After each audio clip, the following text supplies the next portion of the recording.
Shalom. Puji nama Tuhan. Kalau kembali kita boleh berkumpul bersama menaikkan pujian untuk hormat dan kemuliaan nama Tuhan. Mari kita melambaikan tangan kita. Haleluya. Mari kita bersatu di dalam doa. Bapa, kami mengucap syukur Tuhan buat pagi hari ini, karena kami senantiasa ada dalam pimpinan tangan kasih Tuhan. Kami mengucap syukur penyertaan Tuhan sempurna atas hidup kami.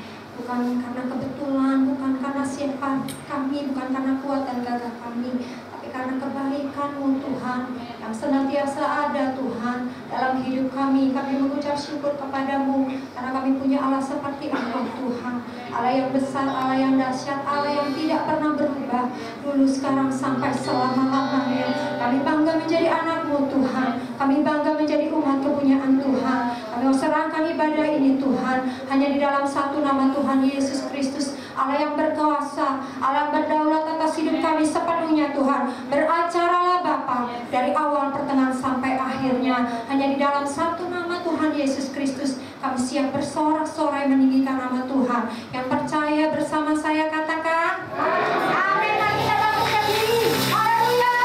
Yang mau beri tepuk tangan sorak-sorai untuk Tuhan kita. Siapa yang percaya kalau kita adalah umat-umat pilihan Tuhan? Mari kita lambaikan tangan kita. Yang ada kertas, yang ada buku, mari kita lambaikan. Haleluya. Haleluya.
bersyukur untuk siang hari ini Bapa. Kami tundukkan tubuh, jiwa, roh kami di dalam nama Tuhan kami Yesus Kristus. Kami percaya Tuhan ini waktunya bagi kami untuk mendengarkan kebenaran firman Bapa. Kami mau duduk diam di bawah kaki-Mu Tuhan. Kau yang berbicara bagi kami Bapa. Kami percaya firman-Mu Tuhan yang akan memulihkan kami Tuhan. Berikan kekuatan, berikan jawaban bagi kami Tuhan. Kami percaya Engkau Allah di atas segala Allah. Terima kasih ya Bapa, terima kasih urapi kami semua Tuhan. Juga hamba-Mu Tuhan, urapan yang sama Tuhan. Supaya kami boleh mengerti kebenaran firman-Mu pada siang hari ini Bapa. Kami tolak segala oknum di luar daripada-Mu yang mengganggu kami untuk mendengarkan kebenaran firman-Mu. Di dalam nama Tuhan kami Yesus Kristus, kami perintahkan keluar daripada ruangan ini Tuhan. Dalam Engkau yang berdaulat di tempat ini Tuhan. Kemuliaan memenuhi tempat ini Bapa. Terima kasih Bapa. Rendah-rendahkan hamba-Mu serendah mungkin. Dan hanya Engkau saja yang ditinggikan Bapa. Sembunyikan hamba-Mu di balik salib-Mu. Dan kemuliaan Tuhan dinyatakan di tempat ini. Terima kasih Bapa. Dan di dalam nama Tuhan kami Yesus Kristus, kami siap mendengar firman-Mu. Haleluya. Amin. Shalom. Apa kabarnya? Biasa hari ini juga saya lihat banyak yang berbahagia. Ada yang baru wisuda, luar biasa, selamat. Bisa dipakai ilmunya untuk memuliakan Tuhan. Amin. Ya, di beberapa hari yang lalu saya sebenarnya dapat tugas dari Pak Gembala sudah seminggu yang lalu, tapi saya bingung kalau apa, saya tanya kok saya belum dapat jawaban firman apa yang harus disampaikan. Baru ketika kemarin ya hari Jumat, istri saya nanya terus karena dia WL juga, mau ini apa, firman apa dulu kan. Terus saya belum Tuhan belum bicara apa-apa sama saya. Tapi ketika itu saya lihat dia berbicara, kamu bicara anggur baru. Saya nggak tahu, ini kita new normal, berarti ada yang baru. Ternyata Tuhan juga mau kasih anggur yang baru. Nah, anggur ini bicara bukan hanya berkat jasmani, berkat keuangan, tapi juga berkat kesehatan. Banyak berkat yang Tuhan akan curahkan. Nah, ini kesempatan kita. Tapi untuk menerima anggur yang baru tidak mungkin ditampung dalam kirbat yang lama. Kita baca dulu di Lukas 5 ayat yang ke-37 sampai 38. Saya bacakan. Demikian juga tidak seorang pun mengisikan anggur yang baru ke dalam kantong kulit yang tua, karena jika demikian anggur yang baru itu akan mengoyakkan kantong itu, dan anggur itu akan terbuang dan kantong itu pun hancur. Next. Tapi anggur yang baru harus disimpan dalam kantong yang baru pula. Jadi kita akan menerima berkat yang baru daripada Tuhan, tidak mungkin dengan manusia yang lama. Jadi kalau misalnya kantong yang lama ada bocor, kita tambal, itu juga akan rusak kalau dikasih yang anggur yang baru, karena dia akan fermentasi. Jadi kalau anggur yang baru harus di tempat yang baru. Apa yang maksudnya dengan anggur yang baru ini? Apa yang harus kita lakukan supaya kita bisa menerima? Kalau saya bilang, kalau tempat yang lama dikasih anggur yang baru, akan biasa-biasa aja. Tidak ada faedahnya. Artinya, ya tidak suatu yang dahsyat. Kenapa? Karena tempat yang lama. Tapi kalau kita manusia yang baru, Tuhan kasih urapan yang baru, anggur yang baru, pasti sesuatu yang dahsyat akan terjadi. Nah, ini maksudnya Tuhan itu. Jadi ada perubahan yang pertama. Pertama, perubahan. Banyak manusia itu tidak mau berubah. Tidak ada di sini. Waduh, jangan melototin saya kan juga. Banyak manusia itu nggak mau berubah karena sudah merasa nyaman. Coba kalau disuruh berubah, ini kebiasaan aja lah sekarang yang kita udah lakukan. Dulu nggak perlu pakai masker, sekarang harus pakai masker. Ada yang nyaman, ada yang enggak. Kenapa? Karena sesuatu yang baru harus berubah. Sekarang bagi yang bekerja setiap masuk kantor scan dulu, ya kan? Baru di scan cuci tangan. Itu udah protokolnya harus seperti itu. Ada yang merasa nyaman, ada yang wah repot amat sih begini-begini.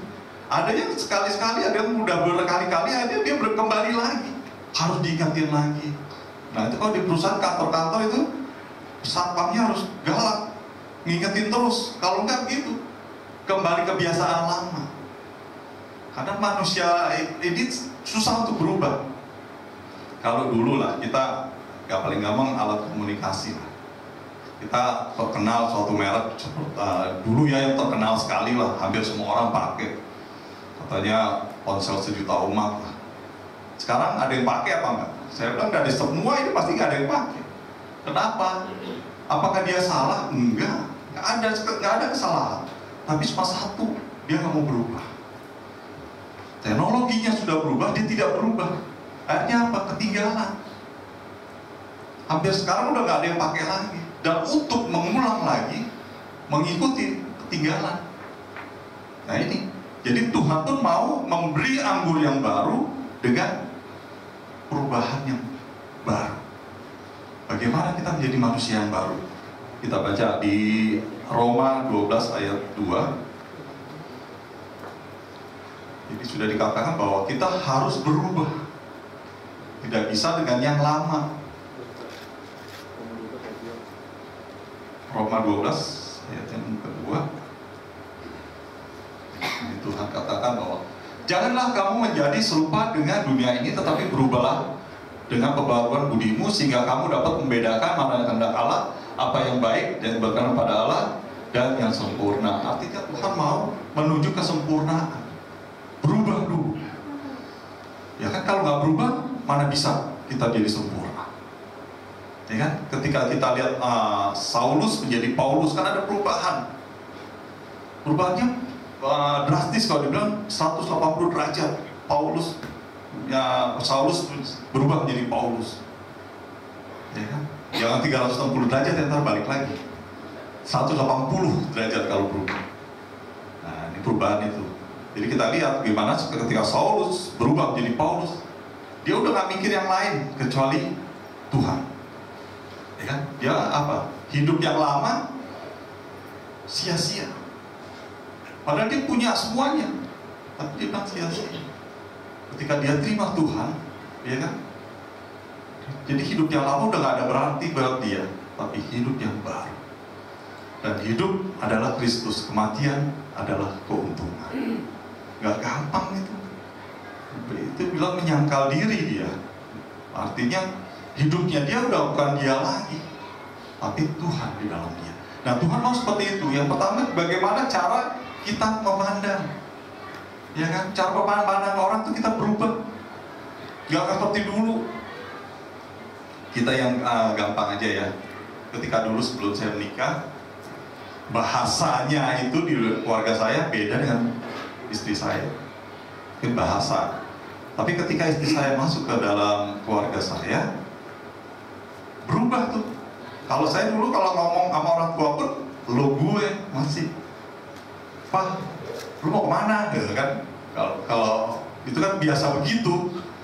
Tapi gara-gara istri saya masuk, saya nggak bisa ngomong gitu. Sekarang ngomongnya aku, saya, kamu. Nah, bahasanya udah beda.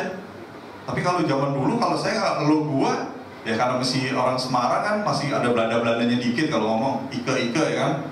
Belum, saya nggak tahu kok cowok bilangnya Ike. Nah, saya bilang Ike ini cowok apa cewek? Saya kan bingung tuh. Kalau orang Semarang kan kalau ngomong Belanda begitu ya, pakai Ike kan, Ike iya, nah, itu ngomongnya begitu. Dulu saya nggak ngerti kalau Ike tuh kok cowok apa cewek gitu kan. Nah Ike tuh padahal saya. Nah, begitu istri saya masuk, beda, ada perubahan. Dari bahasa aja berubah. Nah kalau kita lihat anak-anak saya, kalau ngomong sama orang yang lebih tua nggak bisa ngomong lo gua. Itu udah pakemnya, kalau dibilang sudah dipakemkan tuh. Nggak bisa anak-anak itu ngomong sama orang yang lebih tua lo gua. Saya nggak mau kasih. Makanya anak saya Justin, Jeremy, kalau ngomong sama orang yang lebih tua pasti dia saya, aku, kamu. Nah itu dia kan dalam bahasanya udah itu. Karena saya larang.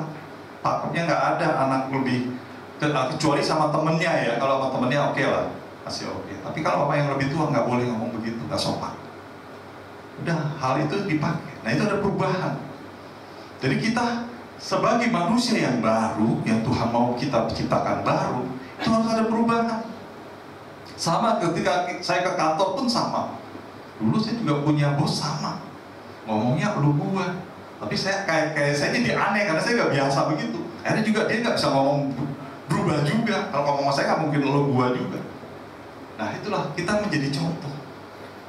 Cara hidup kita dari bicara aja, cara pandang kita itu merubah orang lain. Yang bisa ngelihat orang lain.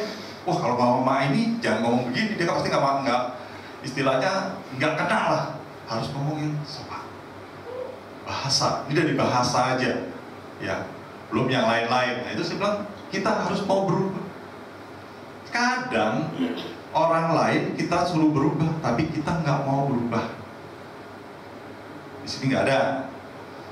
Banyak gitu, suami istri. Banyak yang suruh berubah istri atau suaminya kan, tapi nggak pernah dia yang mau saya harus berubah. Nggak ada. Kenapa? Karena kita punya ego. Orang lain dong harus berubah, harus ikutin cara saya. Kamu tuh nggak berubah-ubah, harus dong ikutin saya seperti ini. Banyak orang tuh maunya seperti itu. Tapi kita nggak bisa. Kalau kita mau merubah dunia, mulai dari siapa? Mulai dari saya. Nah inilah, Tuhan mau berubah. Manusia baru itu dari mana? Kita. Kita dulu berubah. Orang akan lihat perubahan kita dan akan ikut apa yang kita lakukan. Nggak usah jauh-jauh. Kita buang sampah sembarangan, orang buang sampah kita ambil, kita taruh tong sampah. Besoknya orang itu akan buang ke situ lagi nggak? Nggak akan. Karena dia lihat, oh nggak boleh. Tapi kalau kita, ntar juga ada yang ngambil, ntar ada tukang sapu, ngapain? Akhirnya kita nggak berubah. Dan orang lihat, sama aja, nggak ada perubahan. Nah, hal seperti itu. Saya percaya ya, di sini juga sama. Ketika istri saya, nah ini biasa kalau istri sama mertua kan pasti ada ya sedikit persaingan lah. Selalu bersaing kan. Kenapa? Karena kalau anak laki, mamahnya selalu kepingin anak itu dekat sama mamanya. Itu pasti begitu. Nah, istri ini seolah-olah merebut perhatian dari mamahnya ke dia. Nah kan, ini anaknya kan. Otomatis banyak, kalau belum dibenahi, belum istilahnya dipulihkan, pasti selek terus. Nah, ini pengalaman istri saya seperti itu sama. Akhirnya bagaimana supaya tidak terjadi seperti itu? Kitanya harus berubah. Apa yang mulai dari mana? Istri saya yang harus berubah. Dia merasa, oh iya, saya harus berubah. Akhirnya dia berubah. Nah, ketika dia mau merubah, dari mertua mama saya juga sama. Akhirnya lihat, oh ini berubah ya. Beda sekarang pandangannya kan. Nah, sekarang mama saya lebih sayang sama istri saya daripada sama saya. Kalau ngomong sama saya 10 menit, saya udah capek-capek tuh. Kalau ngomong istri saya, belum selesai-selesai, bisa sejam ngomong. Waduh, saya bilang kalau nelpon kok lama amat gitu. Kenapa? Karena ada perubahan dan dia mau perubahan. Mulainya apa? Kita perhatian. Ya kan? Istri saya ngeliat, oh mama saya mau ulang tahun. Perhatian nih, dibeliin makanan, dibeliin kue ulang tahun. Wah, mertua saya terharu kan lihat gitu kan. Wah, ini udah saya galakin mesti bayar sama saya kan. Berubah kan? Akhirnya apa? Oh begitu istri saya ulang tahun, buru-buru tuh mertua saya beliin nih, dibeliin masakin lah, beliin apa? Ada perubahan. Manusia baru itu harus berubah. Buktinya ada berkat kan? Kalau kita nggak mau berubah kan ada berkat. Coba kalau nggak berubah, nggak mungkin orang mau ngasih kan? Wah orangnya begitu, susah orangnya. Pasti orang berpikirnya seperti itu. Jadi yang pertama itu harus berubah. Perubahan dari mana? Jangan ngarepin orang berubah. Karena kita sama-sama, kalau semuanya menunggu, tunggu sih itu berubah, menunggu suaminya berubah, menunggu istrinya berubah, pasti Pasti nggak bisa, mulai dari kita. Kata Tuhan ini di Alkitab diajarin, orang yang jahat sama kita aja, Tuhan suruh apa? Bikin tetap baik apa tetap jahat? Balas nggak? Nggak kan? Tuhan nggak ajarin begitu. Kenapa? Supaya dia lihat nih, beda kita. Kalau kita beda, otomatis orang akan lihat, siapa sih beda? Kenapa dia bisa beda? Ya kan, lama-lama, oh dia berubah tuh di mana? Oh, ke gerejanya di mana? Pasti gitu kan dilihat. Wah, ini jangan-jangan sekarang dia udah rajin ke gereja, nih ada perubahan. Orang akan lihat gerejanya, oh gereja mana? Kok dia bisa berubah nih? Yang anaknya dulunya bagaimana, sekarang sudah berubah. Itu yang Tuhan mau, kita menjadi contoh, jadi teladan, menjadi manusia baru, manusia yang menjadi teladan. Contoh, sekarang kita kita contoh dulu. Yang pertama, misalnya personality kita nih, masalah karakter. Pernah nggak kita selalu membandingkan orang lain nggak? Banyak kita selalu membandingkan orang dengan orang lain, ya kan? Tapi kalau yang pacaran jangan banding-bandingin, nggak boleh. Nanti kalau ini satu-satu, jangan, wah ini si Anu, si bagusan si Anu ya, wah cakepan si Anu ya, wah jangan. Jadi berantem, nggak boleh, jangan dibanding-bandingkan. Kadang-kadang sama, suami istri juga sama kan, wah itu rumahnya lebih bagus tuh, wah tuh lebih ini rumputnya lebih hijau nih, wah suka membandingkan. Orang yang suka membanding-bandingkan nggak akan puas. Ya kan? Sama kayak kita anak dah, saya bilang, kalau dulu saya bilang, wah situ lebih pintar tuh, nilainya lebih bagus. Tapi sekarang saya bilang, jangan dibandingin, karena anak punya kelebihan masing-masing. Jadi jangan bilang, oh kalau ranking 1 pasti lebih pintar dari yang ranking 10 apa 100 gitu kan. Belum tentu. Sukses tidak ditentukan dari nilai. Saya lihat, kalau kita lihat, perhatikan, banyak orang-orang yang pintar belum tentu sukses, ya kan? Tapi banyak orang yang bilang nilainya pas-pasan tapi bisa sukses. Jadi nggak ada istilahnya nilai itu menjadikan faktor penentu, enggak. Jangan kita bandingin anak kita, kalau anak sebelah wah ranking 1, kita nggak ranking, kita bandingin, wah kamu payah nih, si Anu aja ranking 1, kamu rankingnya dari dulu di belakang terus ya. Nomor 1 dari belakang, jangan dibandingkan. Saya lihat juga sama. Banyak malah semua penemu-penemu juga sama, dia orang bilang nggak pinter menurut sekolahnya, padahal dia bisa penemu. Jadi jangan kita selalu membandingkan. Yang pertama semua membandingkan aja tuh. Masih nggak? Kita koreksi diri aja. Terus berpikir negatif nih. Kadang-kadang kita berpikir negatif atau positif. Kalau saya bilang besok gaji naik, saudara responnya apa? Wah, mana mungkin, orang resesi kok naik gaji, pasti begitu kan? Bener nggak? Yo, ada yang ini nggak? Pasti orang berpikir begitu. Oh, negara saya mau resesi begini, orang minus apa? Laju pertumbuhan aja minus, besok mau naik gaji dari mana? Kata kita yang jalan. Pasti begitu dah, pasti kita berpikirnya seperti itu. Nah, inilah yang dibilang iman. Iman datangnya duluan apa belakangan? Nah, berjalan dengan iman, kita udah tahu atau belum? Belum kan? Kalau kita udah tahu ya nggak usah pakai iman. Saya bilang kalau kita mau beli mobil nih misalnya, saya mau beli mobil A nih, saya nggak boleh menyebut merek soalnya. A, kita punya uang, bisa beli.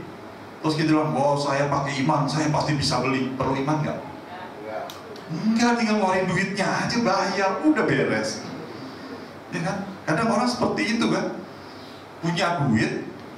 Ini sekarang banyak orang banyak duit tapi pura-pura nggak punya duit. Banyak yang begitu. Kenapa? Karena kondisi seperti ini dia alasan, wah corona nih nggak punya duit nih, ini nih, ya kan? Padahal dia punya duit banyak, tapi kenapa? Karena takut dipinjam, diminta itu. Jadi banyak yang pura-pura. Nah ini jadi itu. Tapi saya bilang iman kita itu berjalan di depan. Jadi seperti Abraham disuruh pergi, kalau dia nggak pakai iman, dia nggak bakal pergi. Udah enak-enak kok, ngapain pergi?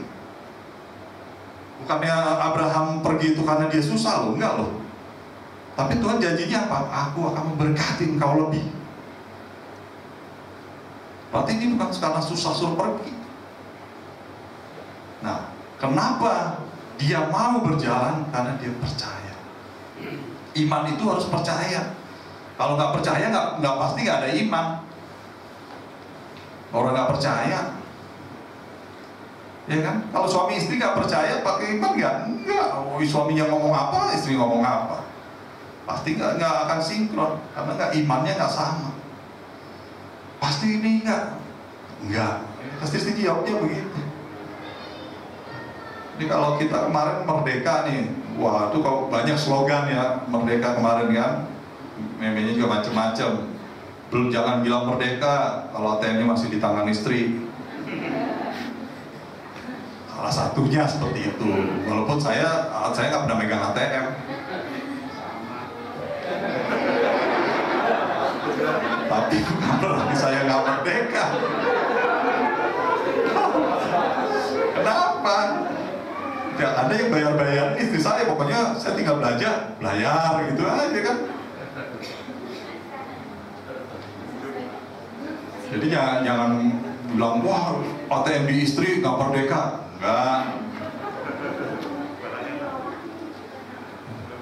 Nggak apa-apa, nggak bawa ATM lebih bagus. Kan kurang nggak pakai ATM kan. Yang bayar yang pakai ATM.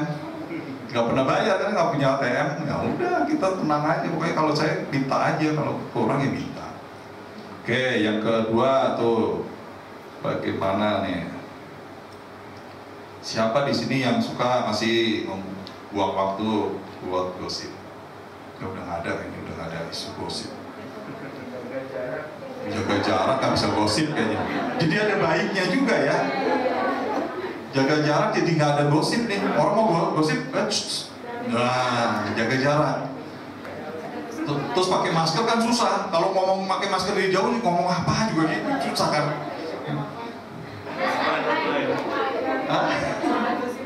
Cuma yang paling banyak sekarang WA yang paling laku. Grup semua bikin grup. Ibu-ibu grup semua. Ya kan pada main grup semua ini. Sekarang kalau yang laku pulsa nih udah. Jadi bisnis pulsa, nah itulah bisnis pulsa jadi lumayan kencang sekarang kan, bagus. Nah ini dan saya senang sekarang kalau dijaga jarak ini. Kadang-kadang kalau dulu sebelum dijaga jarak bisa nempel-nempel senderan tidur. Kalau sekarang nggak ada senderannya, ngantuk ya jatuh, udah kan ketahuan kan. Nah ini yang ya ada untung ruginya, tapi ya itulah Tuhan baik, Tuhan mau kita membuat sesuatu yang baru. Jadi kita sebagai manusia yang baru, Tuhan mau sesuatu yang baru. Nah, jadi yang pertama itu Tuhan mau rubah kita, bagaimana cara kita memandang sesuatu, bagaimana kita bersikap, bagaimana kita katakan kata-kata, perkataan kita, apakah perkataan kita masih menyakitkan orang atau enggak. Ya kan? Ini perkataan, kalau manusia baru harus berubah. Terus perkataannya jangan yang ya dulu kalau maaf kalau ada itu ngomong ragunannya dikeluarin. Wah, sekarang enggak, ya kan? Jadi ngomongnya yang baik. Nah, itu ada perubahan. Nah, itu yang pertama harus berubah. Kalau nggak mau berubah, cuma satu. Tadi kan dilihat kan bagaimana suatu merek HP aja kalau nggak mau berubah hilang. Jadi kan kalau kita nggak mau berubah, ya udah kita ketinggalan. Jangan salahkan Tuhan kalau kita nggak diberkati, kita ketinggalan, ya jangan disalahkan. Baik, yang kedua kita lanjutkan. Yang kedua, tadi yang pertama.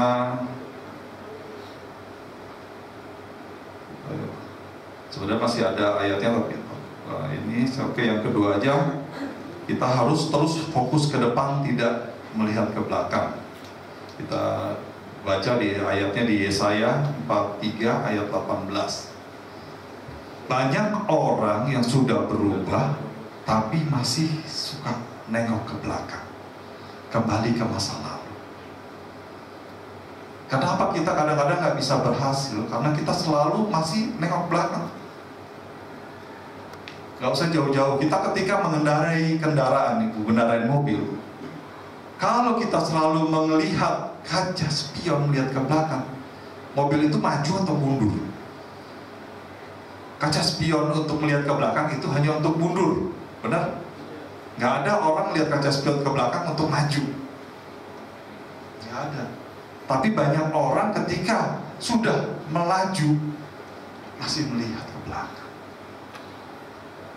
Kita baca dulu firman-Nya, janganlah ingat-ingat hal-hal yang dahulu dan janganlah perhatikan hal-hal yang dari zaman purbakala. Jadi kalau bicara purbakala itu banyak dongeng, banyak mitos. Nah, orang banyak kan ketika dia sudah terima Tuhan, sudah percaya, tapi masih percaya sama hal-hal yang dahulu, mitos-mitos. Ayo, sekarang kita tahu nih, Bu, kemarin baru Muharram, bulan Suro. Siapa yang cuci keris? Ada yang punya keris kan di sini? Nggak ada? Kecuali Kristen kali ya. Nah, ya kan? Orang Kristen belum tentu nggak punya keris loh. Jangan salah loh. Di Jawa itu banyak loh. Zaman saya dulu juga banyak misi punya keris loh. Artinya kadang-kadang mereka juga tetap, karena itu budaya. Jadi budaya lama itu masih ke bawah. Kita terima Kristen, terima Yesus itu berapa tahun, umur berapa? Tapi ketika kita belum terima Yesus, kita pakai budaya kan, kebiasaan. Kalau orang dulu semua dihitung, hampir semua ya, di mana-mana itu dihitung hari bagus, nggak bagus, itu dihitung. Semua dihitung, semua ada hitungannya. Orang kalau meninggal harus harinya ini bagus, hari ini nggak bagus. Wah, ada itu. Tapi sekarang ketika kita terima Yesus, masih percaya apa enggak? Apa kita masih ikut apa enggak? Karena kita tahu semua hari di dalam Tuhan itu baik. Nah, tapi mau nggak kita meninggalkan itu? Nggak gampang. Seorang istilahnya yang terima Tuhan, tapi dia masih punya adat, dia akan ikutin adatnya. Di Alkitab juga dikatakan orang Yahudi itu lebih taat sama adatnya daripada sama agamanya. Ada adatnya, orang Yahudi lebih repot. Orang Yahudi kalau meninggal ya, itu ada khusus yang bagian nangis. Wah, saudara nggak percaya nih. Ada khusus disewa itu bagian nangis. Kalau nggak percaya, baca ketika Lazarus mati, meninggal kan Lazarus. Ketika datang kan dibilang Tuhan apa? Dia tidur. Dari nangis bisa ketawa kan? Coba baca Alkitabnya, nanti di rumah aja bacanya. Jadi itu ada tim khusus untuk bagian merengek-rengek, nangis ya. Nanti kalau jam makan dia berhenti dulu, stop, makan. Habis makan baru nangis lagi. Itu memang ada, dan itu adat mereka seperti itu. Jadi ada banyak adat-adat itu yang tetap ada mereka. Saya dulu pernah ketika saya kecil SD juga sama, ada yang meninggal begitu tuh. Ya masih agama lain lah. Itu seperti itu juga, ada yang saya bilang udah nangis-nangis, ada yang lari-lari, ada yang ini kan, tetap seperti itu tuh ada. Nggak bisa kita ini ya itu adat lah.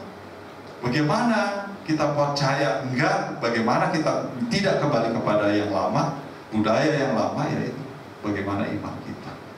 Kalau kita percaya sungguh-sungguh, kita tidak kembali ke belakang. Tuhan bilang apa? Jangan ke belakang, jangan nengok ke belakang. Kalau kita sudah berjalan, jalan terus. Seperti apa? Angin itu kita tidak bisa tahu dari mana datangnya dan mau kemana. Siapa yang bisa tahu angin mau kemana? Kecuali itu ya, meteorologi kayaknya ya. Angin dari mana, dia mau kemana, dia tahu tuh. Akan lewat mana aja tahu ya kan. Nah kalau kita kan nggak tahu nih angin dari mana. Hanya tahunya apa? Bagaimana kita mengendalikan layar kita kalau jadi perang. Ya kan? Supaya apa? Tujuan kita tuh tetap tidak ke sana ke sini, tapi tujuannya tetap sama. Manusia harus punya tujuan, fokus. Kalau manusia tidak punya tujuan, dia nggak tahu akan kemana. Ya kan? Siapa yang mau berjalan tanpa tujuan? Ada? Sekarang lagi musim ini nih, biker ya. Tapi semua punya tujuan, dia akan kumpul di sana. Nah, kan nggak mungkin, udahlah makanya putar-putar aja. Enggak, pasti ada tujuannya. Dia akan ketemu di sini. Semua harus punya tujuan. Kalau kita, kadang orang bilang, wah udah saya sih hidup mengalir aja kayak air. Air bisa naik ke atas nggak? Ada air mengalir ke atas nggak, apa nggak? Nggak ada kan air mengalir ke atas. Kalau janjinya Tuhan apa? Kamu akan menjadi kepala, kamu akan terus naik. Kalau kamu jadi air ke bawah, gimana naiknya? Jadi kalau kita mau naik, jangan ikut itu, kita harus punya tujuan. Maka Tuhan selalu kasih tujuan. Kalau kita punya tujuan, kita akan terus naik. Nggak mengalir, air itu mengalir ke dataran yang lebih rendah, terus turun. Makanya dikatakan dari Hermon turun tuh air. Nanti bermuaranya di mana? Di Laut Mati. Itu mengalir ke bawah dia. Nggak mungkin dari Laut Mati naik ke atas. Nggak mungkin. Nah itulah, hidup kita harus terus naik, itu janji Tuhan. Kalau kita mau terus naik, kita harus punya tujuan. Sekarang saudara punya, istilahnya hidup pasti punya tujuan. Nggak mungkin, udahlah yang penting saya hidup aja, nggak mungkin. Sekarang mau ke surga, ya kan? Siapa yang mau rapture? Pasti semua mau rapture. Tapi apakah rapture nggak pakai syarat? Ada syaratnya, ya kan? Sekarang kita ketika 10 wanita bijak, ya, itu bicara apa? Kenapa yang itu masuk, yang bijak masuk, yang bodoh tidak masuk? Semua gara-gara apa? Minyak, ya kan? Satu menjaga minyak, satu tidak. Sama seperti itu. Kalau kita menantikan Tuhan, itu harus berjaga-jaga terus. Kapan dia datang kan kita nggak tahu. Berjaga terus, artinya minyak itu terus ada. Supaya apa? Api itu tetap nyala. Nah, hari-hari ini kita tahu banyak orang yang sudah nyaman, merasa sekarang streaming ke seluruh dunia bisa, mau dengerin pendeta mana aja bisa, seluruh dunia. Tapi masalahnya bagaimana kita, kesungguhan kita. Apakah kita ibadah streaming sungguh-sungguh atau tidak? Ya kan? Kalau pembicara sekarang seluruh dunia, bahkan kita di Pamulang aja seluruh dunia bisa lihat. Tapi kesungguhan, karena bicara hati. Nah, kita yang sampai yang ketiga. Yang ketiga, dibaca dulu di Kisah Para Rasul 23 ayat 11. Ini yang ketiga, bagaimana kita bisa terus menjadi manusia yang baru. Yang ketiga, ini dari Rasul Paulus. Pada malam berikutnya Tuhan datang berdiri di sisinya dan berkata kepadanya, kuatkanlah hatimu, sebab bagaimana engkau dengan berani telah bersaksi tentang aku di Yerusalem, dengan juga hendaknya engkau pergi bersaksi di Roma. Ntar yang next di Korintus 10 ayat 3.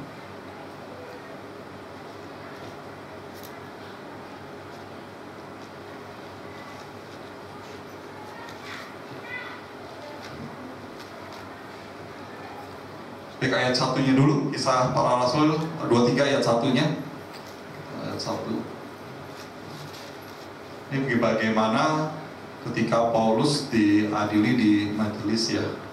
Sambil menatap anggota-anggota Mahkamah Agama, Paulus berkata, "Hai saudara-saudaraku, sampai kepada hari ini aku tetap hidup dengan hati nurani yang murni di hadapan Allah." Jadi kuncinya kenapa Paulus bisa bertahan, karena dia tetap menjaga hati nurani. Tadi pagi saya tiba-tiba baca WA dari Pak Gembala, bagaimana kita hidup itu untuk Tuhan. Mau kita pelayanan apapun hanya untuk Tuhan. Ini yang ketika Paulus katakan, hati nuraninya itu tetap hanya untuk Tuhan. Tidak mengambil kepentingan buat dia, tidak mengambil keuntungan pribadi, tapi tetap untuk Tuhan. Kadang kita yang bekerja, ya, kenapa kita harus bekerja sungguh-sungguh dengan hati benar-benar, ya, artinya sungguh-sungguh dengan hati yang tulus? Kenapa? Karena kita bekerja bukan buat manusia, tapi buat Tuhan. Nah, ini yang Tuhan mau. Jadi kalau dibilang nanti kalau begitu pengadilan terakhir ketemu, bisa lolos bisa enggak, kenapa? Apa yang kita lakukan itu buat diri kita atau buat Tuhan?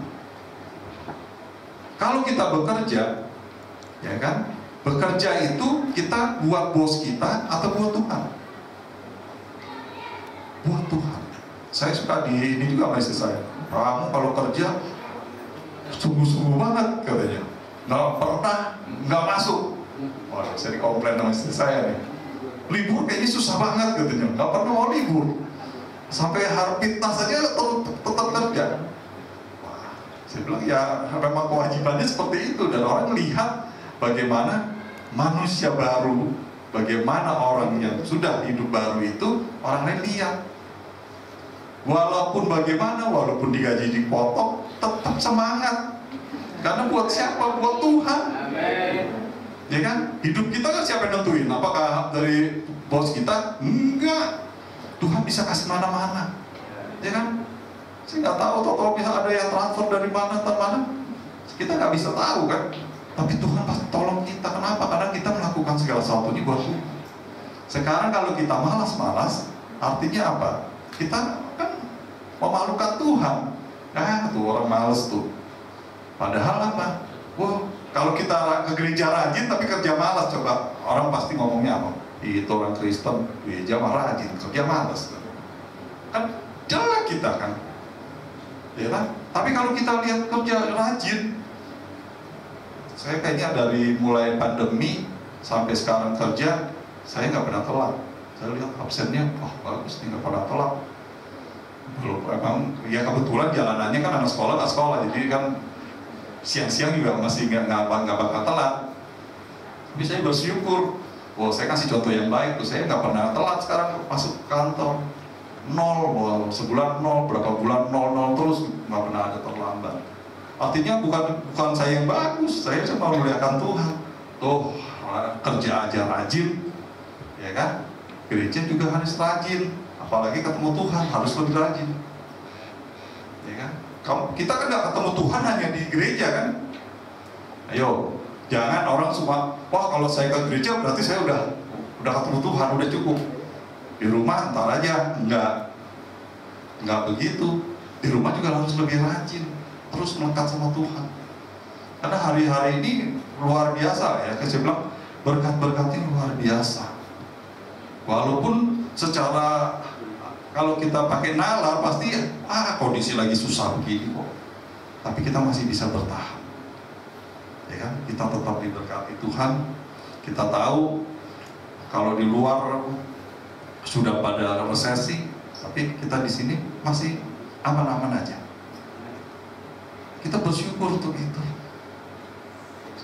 Jadi kita harus selalu melekat sama Tuhan supaya apa? Ada ucapan syukur. Kalau kita nggak melekat sama Tuhan, kita nggak tahu bersyukur. Merasa wah itu kan biasa. Kita kalau di Alkitab dikatakan Tuhan, ketika Tuhan bicara bahwa bangsa Israel itu dibikin ciptakan Tuhan akan seperti pasir di laut. ya kan? Tapi ada tapinya. Siapa yang dapat keselamatan? Sisanya. Hanya sisanya yang diselamatkan. Jadi segitu banyak, hanya sisanya loh. Tuhan di Alkitab loh, bukannya ini. Di Alkitab katakan seperti itu. Walaupun seperti pasir di laut, tapi hanya sisanya yang akan diselamatkan. Tapi kita bersyukur kalau kita diselamatkan Tuhan. Karena kita percaya, kita punya iman, kita mengimani Tuhan selamatkan kita. Oke? Jadi ada 3 hal di sini yang saya sampaikan, ada 3 bagaimana kita bisa menerima anggur baru. Ketika kita menjadi manusia yang baru, kita dapat berkat yang baru dari Tuhan, itu akan lebih dahsyat. Kita nggak tahu apa yang akan terjadi, tapi kita percaya berkat Tuhan itu akan dahsyat. Ya kan? Kalau kemarin sepi, para wisata sepi, begitu dibuka, semua macet di mana-mana. Artinya ada berkat, akan terus. Saya kemarin lihat di Semarang aja katanya lagi dibikin suatu resort ya. Itu akan besar sekali. Itu akan dibangun atau berapa tahun akan jadi. Terus bangun hotel baru, penjual jamu juga bisa bikin hotel. Nah, itu luar biasa. Jadi kita lihat akan terus bertumbuh. Jangan arahnya punya iman. Kalau kita semua menunggu, nggak akan jalan. Harus terus berputar, harus terus berjalan. Jangan menunggu. Karena Tuhan juga mau kita terus aktif. Nggak ada ikan yang tidak bergerak kecuali ikan mati. Ya kan? Kita terus bergerak. Kita nggak tahu apa yang terjadi, tapi kita percaya kebaikan akan terus Tuhan berikan buat kita. Amin. Amin. Ya. Baik.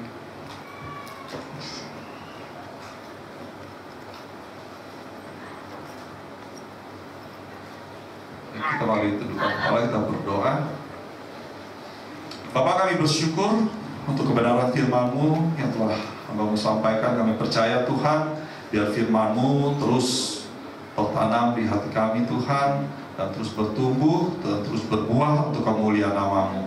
Terima kasih Bapa, jadikan kami manusia-manusia baru Tuhan, yang siap untuk menerima berkat-berkat-Mu. Ya, anggur-anggur baru yang akan Kau curahkan bagi kami Tuhan. Kedahsyatan-Mu Tuhan, kami percaya akan kami terima mujizat-mujizat daripada Engkau Tuhan.